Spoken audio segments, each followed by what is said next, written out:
Bonjour à tous, bonjour à toutes, c'est l'un des modèles de coupés sportifs les plus célèbres au monde. La Porsche 911 fête cette année son 60e anniversaire. Pourquoi ce modèle est devenu une icône? Réponse dans ce numéro spécial 911 d'En route pour demain.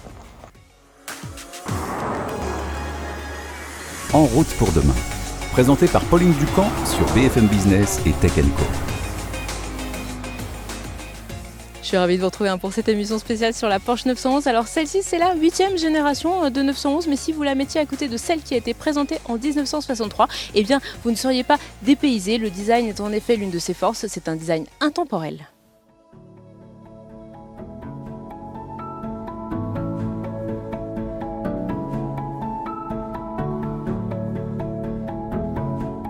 Julien Diaz, rédacteur en chef Motorsport Magazine, bonjour. Bonjour. Merci beaucoup d'être avec nous. On est entouré des 7 premières générations de 911 qui sont tout autour de nous. Bon, on sent bien que c'est la même famille, hein, on les reconnaît bien l'une à l'autre. Pourquoi ce design Porsche, il est aussi exceptionnel, aussi inédit? Je pense qu'il est avant tout simple. Et pour moi, un design simple, on le voit, il vieillit très bien. Donc il y a évidemment, on la reconnaît avec ses deux petits yeux de batracien, ça c'est caractéristique, et son profil, moi j'appelle la tortue, parce que le moteur est en arrière. Donc du coup, ça a été simple, un coup de crayon qui rendait aussi hommage à la coccinelle très bien, et on voit qu'au fil du temps, même si le fond évoluait, même si ça devient un peu plus agressif au fil du temps, plus gros, plus massif, en fait, elle vieillit très bien, et quand on voit les premières, on craque totalement, on n'a qu'une envie, c'est d'aller rouler, et on n'a pas l'impression qu'elle a 60 ans. Il y a un autre élément qu'on reconnaît tout de suite quand on croise une 911, même si on ne la voit pas, c'est le bruit de ce moteur exceptionnel, le Flat Six, ce 6 cylindres à plat. Qu'est-ce qu'il a d'exceptionnel, ce moteur? Sa sonorité, évidemment, rocailleuse, comme aucune autre n'a dans la production actuelle. Même un 6 cylindres BM n'a pas ça. Le fait qu'il soit à plat, opposé, du coup, on a une sonorité caractéristique que Porsche a réussi à conserver au fil du temps. Ça, c'est fort parce que malgré les filtres à particules, malgré l'injection directe, il y a eu le passage au refroidissement par eau, ça a été décrié, etc. Mais ils sont arrivés, les turbos, etc. On est arrivé quand même à quelque chose, même maintenant, on l'a vu en roulant, ça reste de nos jours sur la 92. On a une sonorité tout de suite caractéristique du rocailleux qui prend des tours, et un caractère changeant. Alors, sur les GT3, c'est carrément la folie, on grimpe jusqu'à 9000 tours, et là, c'est le pied total. Mais du coup, ça aussi, ça n'a pas vieilli du tout. Cette voiture, c'est certainement, toi tu en conduis beaucoup, des voitures de sport, l'une des voitures de sport les plus iconiques. Qu'est-ce qu'elle a de plus que les autres? En fait, je me rappelle quand j'ai démarré, on m'avait dit « tu verras, la 911, c'est fou ». Au début, je me disais « mais pourquoi? Qu'est-ce qui se passe? C'est quand même pas facile à conduire ». Alors maintenant, de plus en plus facile, mais à l'époque, il fallait s'en occuper. Et quand tu conduis les autres, quand tu conduis toutes les concurrentes, etc., elle a déjà une motricité de dingue qu'elle a gardée à cause du moteur qui est en porte-à-faux. Elle est collée au sol. Donc déjà ça, d'une part, c'est top. Elle a su évoluer avec son temps. Bon, là dernièrement, c'est la double triangulation sur des versions un peu GT3, etc., qui sont allées un peu plus loin, mais c'est très récent. En fait, elle a clairement un swing, elle a clairement un déhanché que personne d'autre n'a. C'est-à-dire qu'une fois que tu as compris comment elle marche, que tu la places, qu'elle bouge un peu, que l'arrière veut venir, etc., tu l'adoptes tout de suite. C'est pas dangereux. On a 7 générations autour de nous. Si tu n'en gardes qu'une, je sais que c'est un choix difficile. On prend laquelle? Écoute, la RS qui est là, parce que c'est la seule que j'ai jamais conduite et j'en rêve. Donc si tu me dis je repars avec celle-là, hop, j'y vais tout de suite. Merci beaucoup Julien. En route pour demain, la mobilité sous toutes ses formes sur BFM Business et Tech & Co.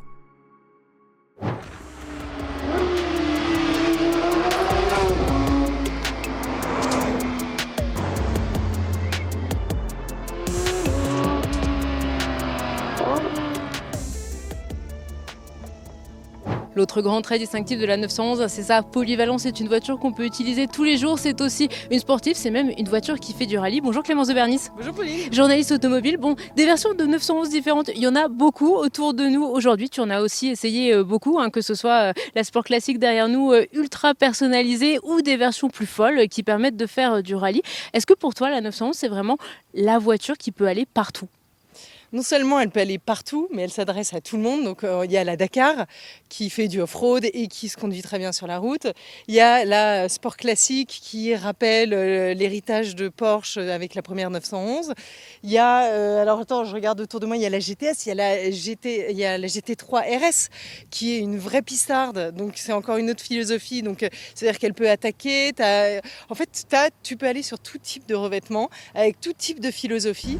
Et ce qui est beau, c'est que ça fait 60 ans que ça dure, qu'il y aurait pu avoir une évolution très variée, au contraire, qu'il y aurait pu avoir une évolution très linéaire.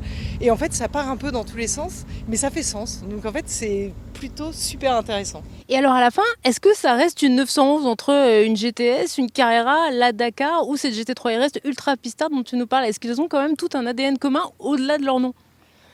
Clairement, l'efficacité, la sportivité, on retrouve ça sur chacune d'entre elles. Quel que soit le modèle choisi, elles ont toutes ça en commun. Et c'est toute la passion, la véritable passion automobile, on ne la perd pas et c'est ça qui est quand même encore magique. Des voitures de sport, hein, tu en essayes beaucoup, tu en connais beaucoup. Qu'est-ce que celle-ci, elle a de particulier? Qu'est-ce qui fait que cette voiture, c'est une voiture à part dans ce monde déjà ultra select de la sportive? Alors déjà, il y a quand même l'histoire qui fait que ça donne un charme. Cette marque a une telle histoire que déjà, on prend le volant d'une 911 ou d'une Porsche tout court. On a déjà un a priori plutôt positif. Et puis en plus, après, c'est vraiment l'efficacité, la précision. Ce sont des reprises de dingue, ça freine extrêmement bien. Donc on se sent en sécurité.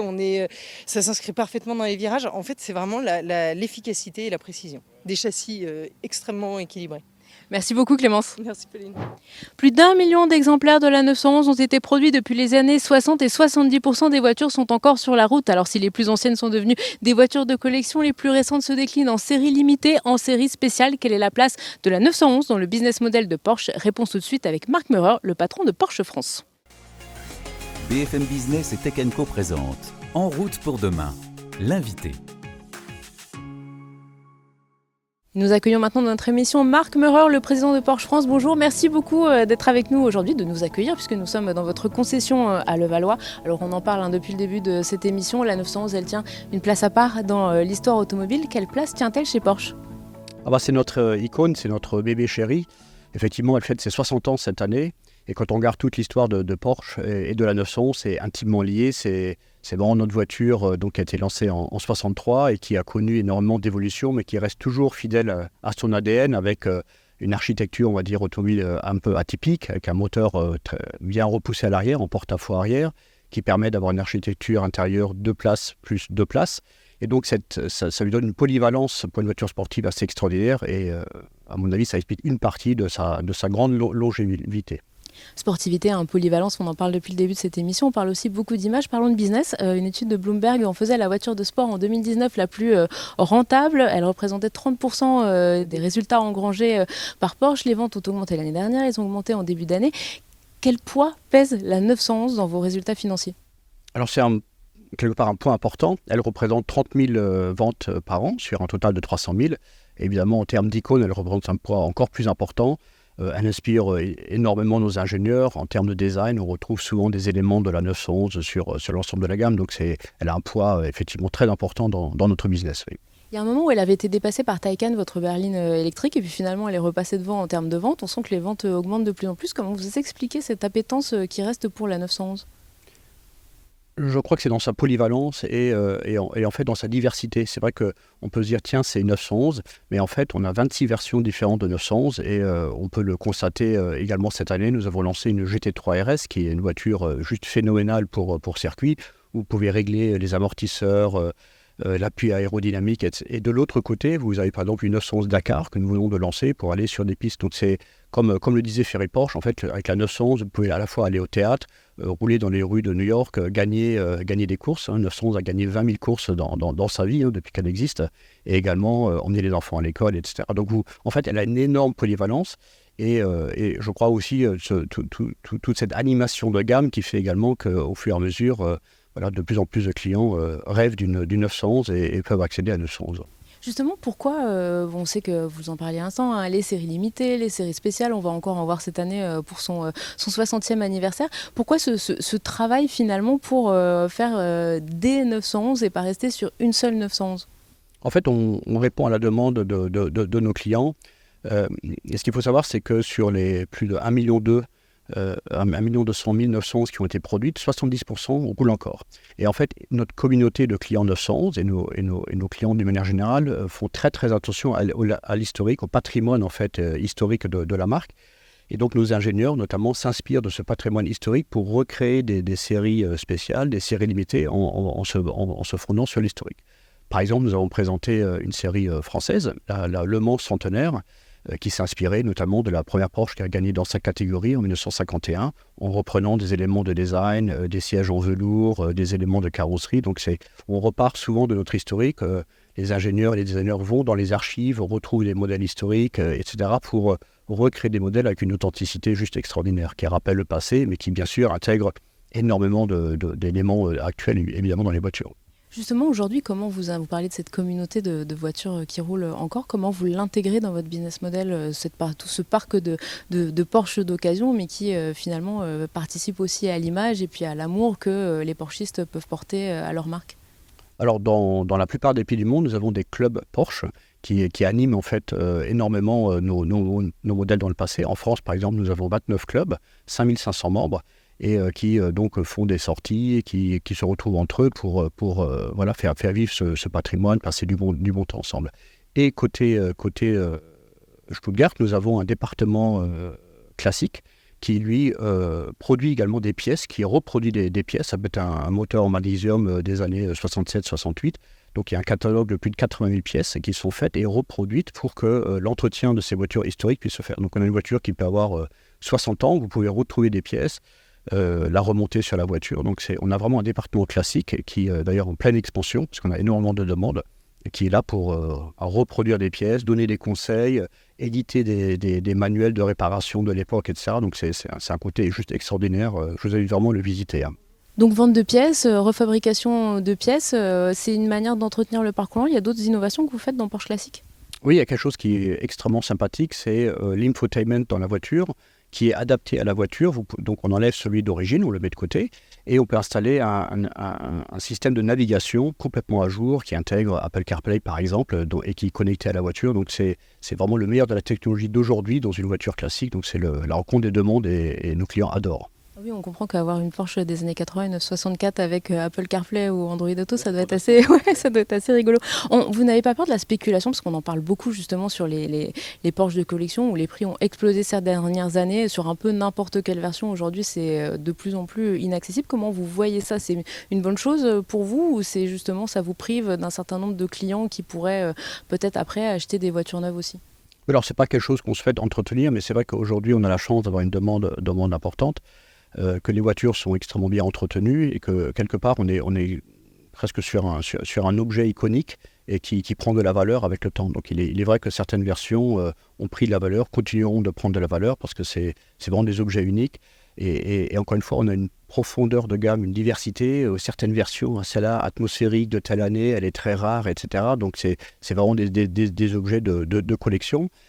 Très souvent également, au-delà de la spéculation qui n'est pas partout non plus, c'est aussi des objets qui sont transmis en fait de génération en génération. Je rencontre énormément de clients disant voilà, ça c'est le 911 de mon grand-père, ça c'est la voiture de ma mère, ou quand j'étais jeune j'ai vu passer celle-là, je voulais absolument l'avoir et je l'ai retrouvée, j'ai pu la racheter. On a énormément d'histoires vraiment très touchantes comme ça dans notre histoire. Oui. On parle d'histoire, donc elle fête ses 60 ans cette année.